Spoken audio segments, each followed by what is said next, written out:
back. Today's video is going to be a Ask Me Anything video. I posted on my Instagram and on my Facebook page and everywhere that I could, just asking for anybody that had any questions. I thought, you know what, let's just throw anything at me. What have you got? Throw it at me. I'll answer it, absolutely anything. Didn't actually get any horrible questions actually. I was kind of expecting some questions that I really didn't particularly want to answer, but I didn't get any of those. Everyone was very mature and very sensible, so I appreciate you all for that. And if you're wanting to know how this face came about, I'll be putting that tutorial down below. That's already live. Go check that out. I had a really good time creating this. It was so much fun, and I think now we will get started. So on my Instagram account, the first question that I got was from Femi, and her question was, what is your favorite brand of body paint and why? Now, I've never even tried body paint. Sorry to disappoint you, Femi, I'm so sorry, but I haven't actually tried. Special effects makeup has been something that I've been sort of thinking about and sort of considering having a wee bit of a dabble at. It looks like a good time. I think I could be okay at it. I've seen enough gore at work, I think I'll be okay with it. But a quick answer to start with, I'm so sorry. But anyway, it is something that I may be getting into in the future. And my second question from Beauty450 was, when you have your own cosmetic line, what products will you start with? Now this was so funny to me, this question, because I was like, what? My own cosmetics line? I haven't even, like, that's like 100 years ahead, like, what? Like, that's probably never even gonna happen. And I was like, but I didn't even think of that. And you know what? Eyeshadow is my thing. Like, I'm addicted to eyeshadow palette. If I'm gonna create any look, it's kind of like a huge focus on the eyes, the windows to the soul. But in another way, I would really want it to be unique. And how on earth do you make an eyeshadow unique these days? It would definitely be an eyeshadow palette, and some really nice eyeshadows. But I don't know how I would do it in such a way that would make them unique. And then also on a beauty page that I'm on in Facebook, I also asked the same question. Question was from Anastasia Rasmussen. I probably didn't say that right. How does your makeup always look so smooth, and how do you avoid your makeup looking cakey? I feel like the one key here is your skin. If your skin isn't smooth, your makeup's not going to be smooth. So I take really good care of my skin. I've been taking really good care of my skin since I was in my early 20s because I knew that prevention is the best cure. Definitely a good primer is also another thing that's really going to get you by. And how do I stop it looking cakey? Definitely a setting spray is another thing that you could invest in that would really help. You can use a cheaper one, you can use a more expensive one. I find that they're all pretty much similar and pretty much the same. It just helps to dry down that powder and stop it looking so cakey. From Kia Rose Jackson, this one is 5 best eyeshadow blending brushes. It's a bit of a cheat. 2 of these are the same brand, and then 2 is the same brand again. So my favorite brush for just blending out my already applied color without putting any color on top is the Morphe E27.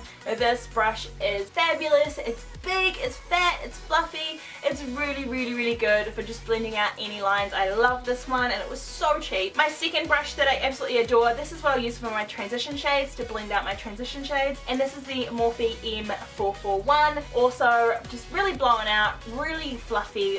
It's actually really good for applying color as well. I love that one. I just use these 2 brushes all the time. Another 2 brushes that I use all the time are my Zoeva brushes. My 2 favorites are the 231 Luxe Petite Crease and the 221 Luxe Soft Crease. One's just a little bit more tapered than the other, but I adore these 2 brushes as well. Very expensive, however, and I would probably prefer the Morphe over these ones if I had a choice. I would not say splurge, I would say go get the Morphe. And last but not least, a brush that I even just began with that I still really enjoy and that I still definitely use, and it is so cheap, like cheaper than everything I've mentioned, is the e.l.f. blending eye brush. And this is just, I think these are like $1 or $2 each. So good, really fluffy. Obviously doesn't do as good of a job as the Morphe, but it's still really good. Right, so my next question was from Mel Sarah Cliff, and she wanted to know, what are your favorite face products, example primers, foundations, concealers, powders, and how do you keep your makeup looking flawless? So I guess my makeup looking flawless answer is probably from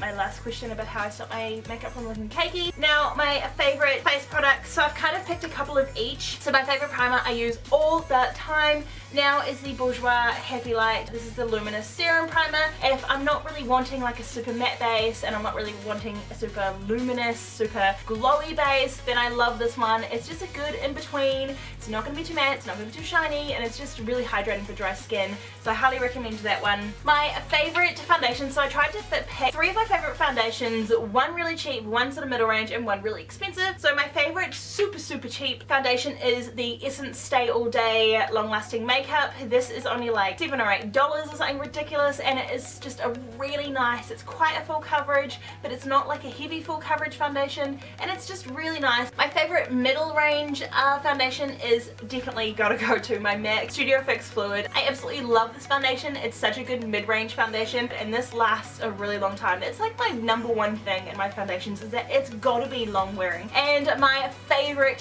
higher end foundation, and I've got a few, but this one has definitely been my favorite so far, is the Estee Lauder Double Wear. Now I've only recently really just got this. This lasts forever. I swear this has like super glue or something in it. It's so good.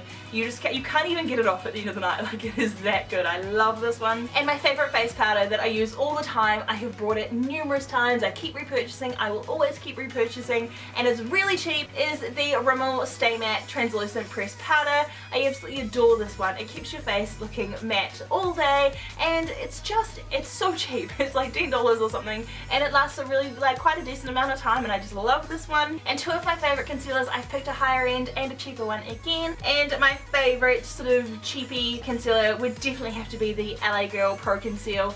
This is just amazing. I really like them. They're definitely worth it. I also buy a darker shade to use. It's like a cream contour, and it works really well. And my next concealer, that's the higher end concealer that I like love, and I would definitely buy again, even though it's a little bit expensive, is the Kat Von D Lock-It Concealer. This one is just so good. This stays on like a trooper, and it's quite thick, and it's got full coverage, and I absolutely adore this one. My last question is from Becky, my girl Becky, and she's wanting to know, what's your best and worst thing about living in New Zealand? In my mind, the best thing about living in New Zealand is probably like the beaches and things. Like, I'm such a beach bunny. I grew up in the water, and so just being close to the water is definitely my favorite thing. But then also, like, if you're not into that and you're more into snow, then you're not far away from the snowfields, you're not far away from, you know, rivers, you're just kind of really close to everything, and I really love that about New Zealand. And the worst thing about living in New Zealand is definitely the price of makeup. Like, hello. And we can't get anything here. Like, the range of brands that we get here is so sad in comparison to America's. And the last end of her question is, if you could only use one high-end brand and one drugstore brand for the rest of your life, what brand would it be? We've all seen my one brand face tutorial, so I think we know what the answer is going to be there. It would definitely be Essence. I would pick Essence, like, hands down the best drugstore brand that I would wear for the rest of my life quite happily. And also one high-end brand, I feel like it would probably have to go to Too Faced, purely because I love their packaging, I love their eyeshadows, I love most of their products. So that is all the questions that I got asked. I absolutely loved answering your questions, and I'll definitely be doing this again in the near future, probably not too soon, but not too far away either. So if you enjoyed this video, please give it a thumbs up, and if you have any burning questions, then put them down below and we can add them in the next one. I'll stockpile them, and as always, you'll be seeing my face in the next one.